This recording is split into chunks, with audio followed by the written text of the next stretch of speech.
Tara, samahan nyo ako at lumipad tayo papunta sa Iloilo para masaksihan natin ang pagbabago at also ang pinakamaganda na serbisyo ng More Power dito.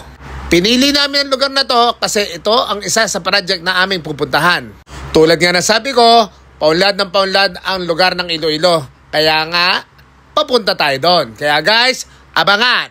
Ari na nga, nag-take off na. Talagang masuka-suka ako sa pagsakay din bus pa lang sinasakay, wala pa sa aeroplano. Ari na, ang pinakapuging si Tots. Kasama din natin. Di tayo papunta na doon sa aeroplano natin sasakyan. Di nga. Bali dito, ipakikita namin o igagala namin kayo. Siyempre, alam ko hindi makapunta kayo dito, kaya kami na lang magdagagala sa inyo. Ito nga pala ang Iloilo City at ito nga pala ang Philippine Economic History ng Iloilo.